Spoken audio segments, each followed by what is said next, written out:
In Michigan, a successful use of stand your ground and a no duty to retreat clause was used to stop a guy who stabbed 11 people at a Walmart. Here's the video and then we'll talk about it. A man armed with a folding knife went on a stabbing spree at a local Walmart. Authorities say 11 people were injured in this attack. 6 men, 5 women. They were all chosen at random. Drop it! Drop the knife! Throw the knife that way! Throw it away! Throw it away! Hey, he hasn't dropped it! I don't care. Lay down! You better get the down. Nope. So dude apparently stabs 11 people inside of Walmart, and an armed individual actually confronts the guy and holds him at gunpoint. This is exactly what we want out of the 2A community. Anybody that has the ability and is willing to protect life, they have the right to absolutely do so. So Michigan gun laws real quick.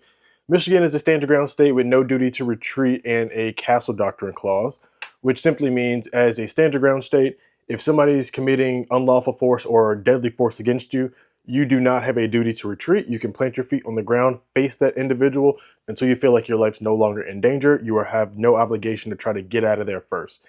So that's what stand your ground and no duty to retreat means.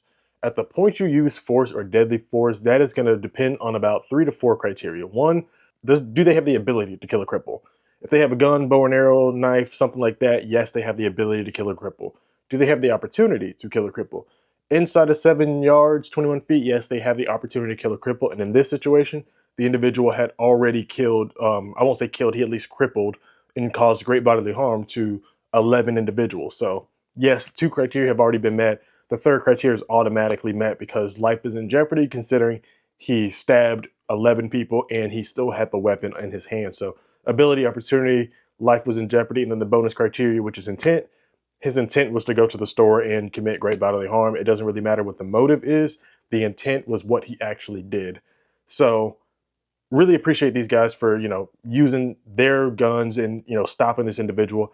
But let's talk about a few things that happened within inside of the clip that I just think we could all use in case we are ever in this situation. One, the individual in there is a Marine, or at least he's a former military member. I believe they said he was a Marine. He has a concealed permanent license inside of Michigan. He absolutely did the right thing, standing his ground, did not retreat. Everybody else that's kind of in the situation helping, we love that extra people came to help on the scene and everybody tried to put in a valiant effort to contain this guy until PD got there. Things I would be mindful of, especially with the guy in purple that has no shoes on. One, have on shoes. Like if you need to run, if you need to skedaddle, like you don't want your feet getting cut up. A lot of times people's adrenaline is pumping so much and they're just willing to do anything in their power to help out.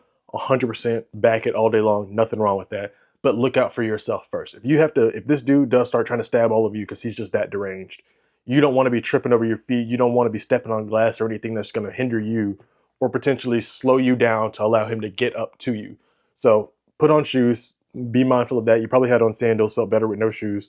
Minor potatoes, minor potatoes. The other thing, don't convolute yourself. Like if I see that this individual has a gun, right? He's the good guy. He has the gun. He's pointed at this individual. He is primary. Like this guy is the reason that this other guy will not come and hurt us because he has a weapon to stop him with his weapon.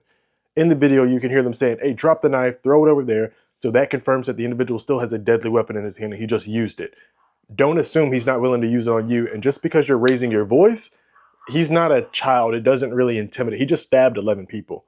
I doubt you raising your voice is going to intimidate him. Like I said, nothing against you. You did a great job. You're absolutely a hero in this situation.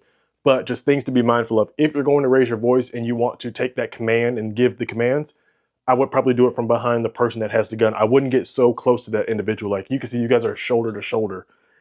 You may want to go hands on because you're a person that just believes in your hands, but he has a knife. He is going to win that battle. The guy has a gun.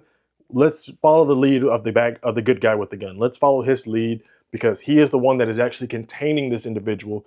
You guys crowding him definitely is creating an intimidating factor, but don't put yourself in harm's way and don't put yourself in the way of the person that can legally discharge the weapon to immediately drop that threat.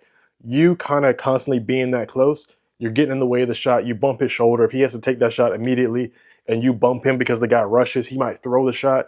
A number of things could happen. So you just want to be very mindful of that when you're actually in these situations. And the second thing is, if you aren't giving commands, if you don't also have a weapon, get out the way. Like, I can see there's a dude with the buggy, you know, and maybe in this instance they're just trying to corral the guy in this situation. But again, the individual has a gun. Like, that's what we want. The buggy, I could almost agree with, because it creates some distance between you and the guy, so he can't stab, but he can lean over, arm's reach, he can still slash. There's another old man in this situation. Like, if you don't have a gun, I'd recommend that you get back. Like, we just don't need more individuals getting hurt. All of you are still heroes. I commend everything that all of you did by putting yourselves in harm's way. It's just things to be mindful of, and we're glad that the individual did not continue to hurt anybody. But things to be mindful of when there are active situations going on: find a role and take that role. If you don't have a role, fall into the background. Like, there's no real need to be on the scene. Like, I've been there plenty of times where we're dealing with a deadly threat on duty. I have a pistol, but 3 guys have a rifle. If they all have rifles, they can touch further than I can. I'm not going to be the guy up front. I'm going to be the guy in the back. Now I have Overwatch. Now I'm giving the commands. I'm telling everybody things that are going on around them, because they all have weapons that can do more damage and reach at a longer distance than I can. And everybody needs to take that role. Like, if I see 3 guys are facing that way and nobody's facing the rear, I'm probably going to face the rear to make sure everything's taken care of that way. So find a role, take care of that role, and try not to get in the way of anybody else doing their role. Everybody just play their part and don't try to really get in there to be the hero. Let it be a collective team effort. So that would be my only thing that I would add to this, and just say, if you're in this situation, think about that next time. Find a role. If that guy has the gun, he's facing that individual, cool. If he's not talking, giving commands, you give the commands. If he is talking, let him give the commands. You don't need to shout over him.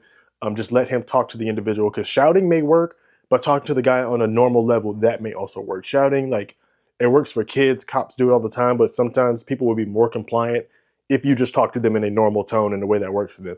It's all situationally dependent, of course, but these are just my small takes of what happened out there. Again, commend everybody that was a part of it. You guys are heroes that day.